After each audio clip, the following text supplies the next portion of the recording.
What a beautiful space. Thanks, Claire, for sharing your garden with us. Right now, we're going to be talking about flame-proof plants, things that have been proven to do well in Texas. And we are joined by Jimmy Turner, who's the Senior Director of Gardens at the Dallas Arboretum and Botanical Gardens. Welcome back to the show. It's great to have you. Great to be here. Thank you. Flame-proof plants. Well, you pretty much need to be flame-proof the way the summers have been the past few years. That started as kind of a tongue-in-cheek joke between me and some friends, like, these plants have to be flame-proof. And it's like, why not? It's true. It's Texas. Right. If they can take 90-plus days, of over 100 in Dallas with humidity and floods, we should give them a nice name. Right. And flame-proof implies kind of a testing, not just from Mother Nature, but what you do in the garden center up there. And this is actually information that people can access.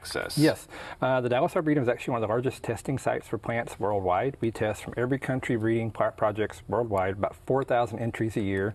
Out of that, we find about 100 we like every year. So a lot of plants don't do well here. We know this. Yeah. Our tagline is, if we can't kill it, no one can. And it kind of, it's true. If you're a Texas gardener, it's not easy to garden here. It takes good Texas souls the beating to garden well.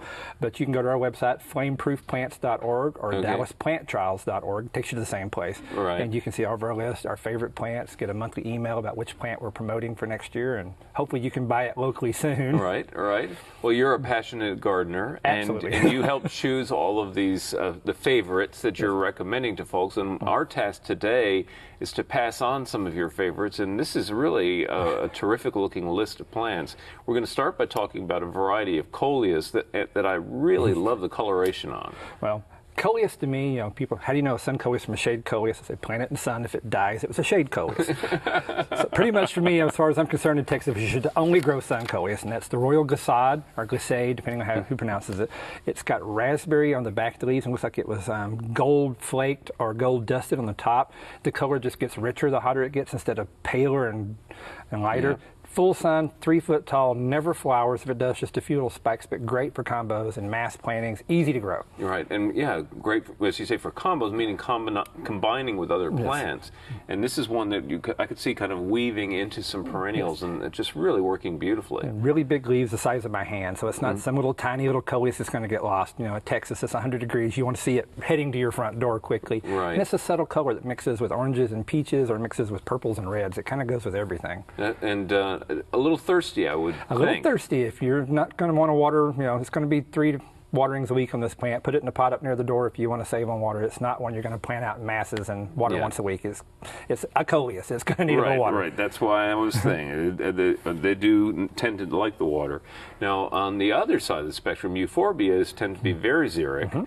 And there's one that you want to recommend. It's called white Manaus. White Manaus. This is a euphorbia white Manaus. If anybody's ever had garden spurge in their garden, that plant's related to the. You're familiar with euphorbia diamond frost. Yeah. These don't seed because they're hybrid, so you don't get the speed. But that's how tough these plants are. Full sun, light shade, sticky soil, clay, torrential flood, full burning sun and a crack in the sidewalk, it'll survive. And diamond frost I love. It stays about the size of a basketball and it's white. This one gets knee high on me, so about 2 foot tall. The flowers a little bit bigger, a little bit brighter white. So if you stand back 100 feet, you can see it from 100 feet. You'll go, what's that white cloud over there in the garden? And what I love about these plants is they just weave around. Mix it with lantana, mix it with pinta, mix it with impatiens, plant it around caladiums. It's the garden version of baby's breath. It just makes whatever you have look better. Coleus, it just kind of fills in around the corners and just kind of softens the whole picture. Okay, so the white Manaus euphorbia. Euphorbia. And that is one that really sounds very promising. And if it's related to spurge, it's got it. Got it tough. My nickname, by the way, is the Scourge of Spurge. Don't ask me how I try to control it in the garden. Gaillardia is the next one, and this is talk about eye-catching. This is the Indian blanket we see beside the road. Gaillardia pulchella, Gaillardia, us Texas and everybody else across the world, sees these perennial gaillardia, and it's like, why? They bloom for 3 weeks and they die for us. They're just not suited for Texas, but we've got our own native one, Gaillardia pulchella. And this one went across the pond to Europe. Thompson & Morgan sells it. You can buy it on their catalog from seed. Easy to grow. It grows in a pasture growing. But the flowers are 2 inches across, and they're purple, pink, lavender, white, yellow, red, bicolors, and they're little perfect pom-poms. It gets really hot, they kind of become semi-double, and it cools off in the fall, and they bloom from about May 1st till November, whenever your first hard frost hits. Okay. And they reseed a little bit, and that's kind of the fun of it. They're not too bad, but just, Texas stuff, you get it established, and it's just, you can almost not water it, and it would survive. Right. Give it a little water, and it just gets a little bit bigger, and flowers a little bit more. Okay, so treat it as an annual and just let it go. And I'd save the seeds or buy the seeds if they're really inexpensive, but, just as tough as their native roadside Indian blanket with the great big, little 2-inch pom-poms of just colors you never thought you could get in that particular plant. Well, it is incredibly eye-catching to see the photographs. The next is gomphrena fireworks. Well, you've noticed the scourge of spurge. I've noticed, the kudzu king, because I like plants that get big. If I'm going to spend a lot of money in my garden, I look for those economical plants. I can plant one that gets 4 foot across, and this is gomphrena on steroids. Okay. You're used to most of the little buddy and gnome are about this tall. Audrey, Las Vegas, and all around purple get about this. This one gets 4 foot tall and 3 feet across. Wow. And it's drought tolerant like concrete. Once it's growing, it does great. But the flowers on this are about 2 inches across, and they're multiple heads, and the foliage is kind of silvery. So it's got this xeric looking plant. It waves in the wind like grass. It'll take 80-mile-an-hour wind and not fall over.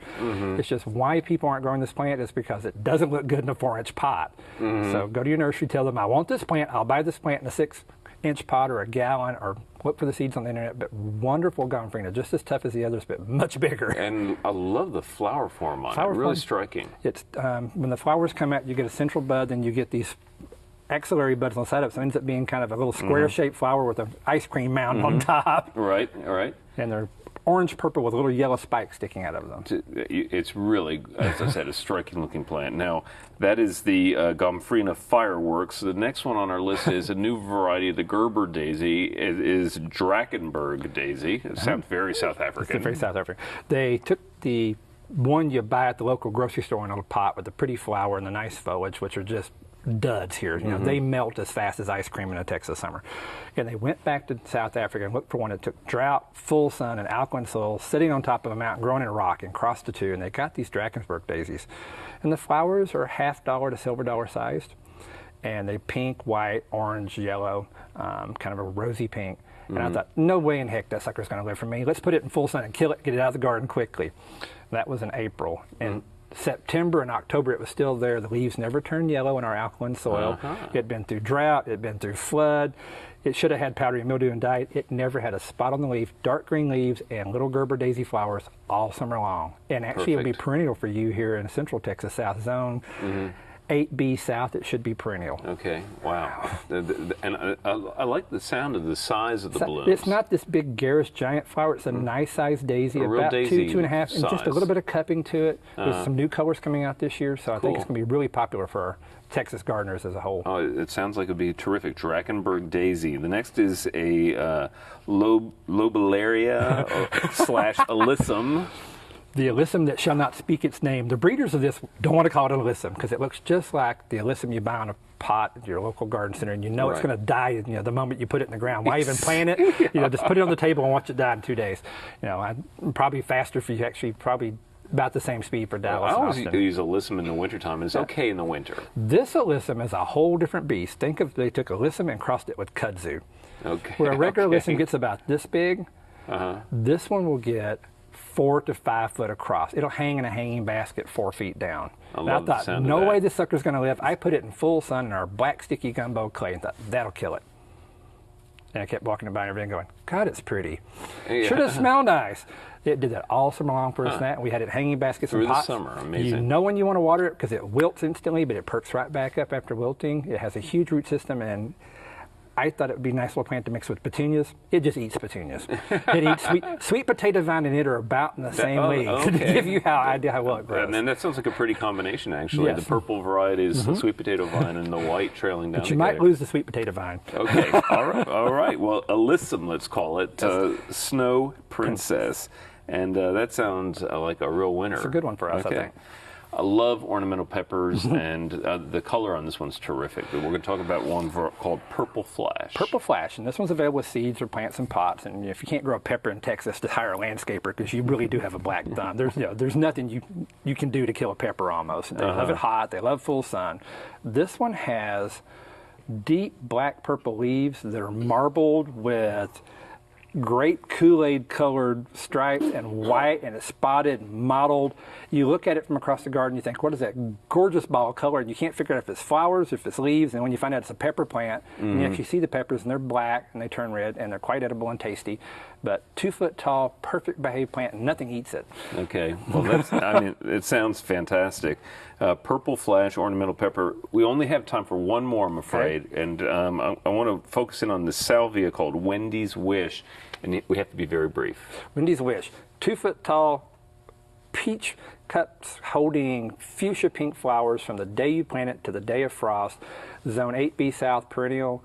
It's sterile. If it reseeds, call me because you've got a new plant. But probably the best flowering salvia I've found. It outranks salvia indigo spires and Henry Dilbert. Okay, and the color is intense. It's intense fuchsia pink. Okay, so Wendy's Wish salvia. Be on the lookout for that. And it's been a lot of fun. I knew it would be. It's hard to work in all that we want to on all the cool plants that you brought. But Jimmy Turner, thank you so much for coming down for Dallas and being a part of our program. And coming up next is our friend Daphne Richards.